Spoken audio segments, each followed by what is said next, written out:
read you a great book today called Breaking Out of the Bungle Bird. It is very well loved. You can see it's been read lots of times. And this story is based on a verse from Proverbs 13:10. Pride only leads to arguing, but those who take advice are wise. Let's see what our story has to say about that. In the jungle, a bungle magungle matu lived a mosquito named Flea and a butterfly, Sue. Two better friends you have never seen ever, and we'll stay bestest friends, they would say, till forever. But as sometimes will happen with friends that are best, that friendship will sometimes get put to the test. And that's what happened one day last July to Flea Mosquito and Sue Butterfly.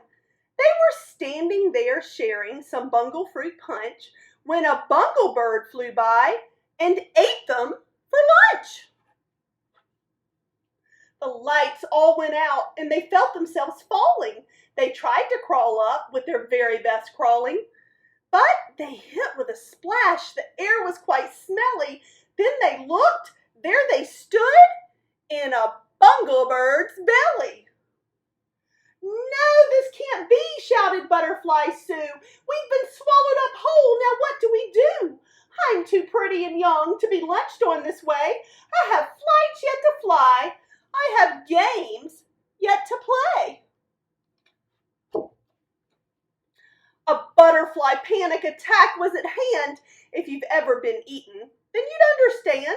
There was only one thought on the mind of Sue now. We've got to escape from the bungle bird. But how? She said, the time has come for great thoughts to be thinked, for ideas to be hatched, for a plan to be inked. So silence came over the two in the tummy of this bird who had thought that these bugs would be yummy. They thinked and they thinked and they think some more, and they thinked and they thinked till their thinkers were sore. Until lo and behold, the mosquito named Flea jumped up and said, Sue, I've got an idea. Oh, be quiet, Flea, said Butterfly Sue. You've upset the thinking that I'm trying to do. Flea stood there and tried to pretend that she hadn't been hurt by her very best friend. Their problem was tricky. No time to be smug. After all, digestion waits for no bug. Flea tried to be patient. She tried to be true. And so she just sat there thinking with Sue. They thought and they thought and they thought and they thought till their foreheads were wet and their feelers were hot.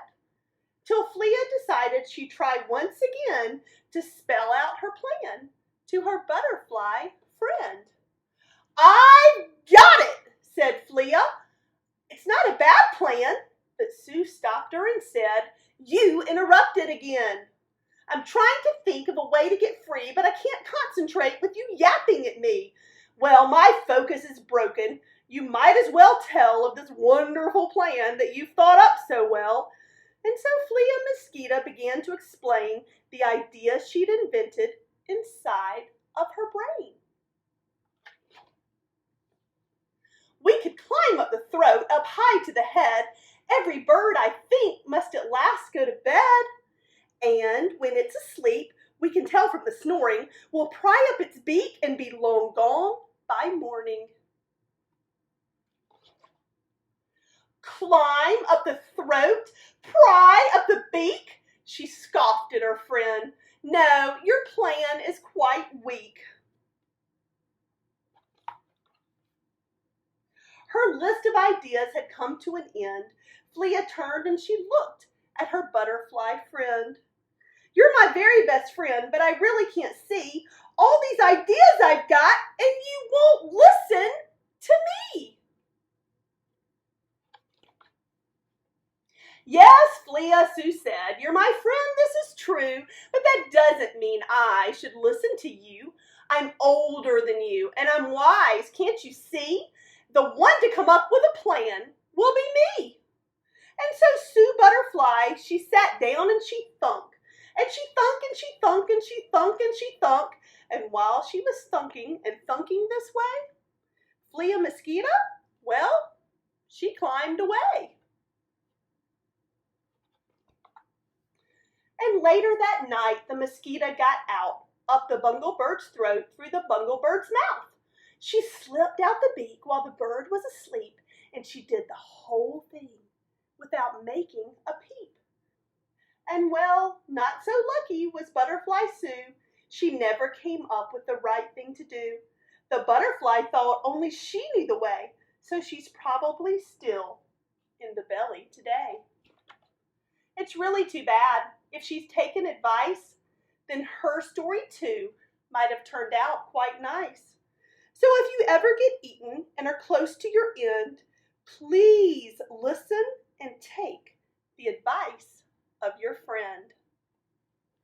The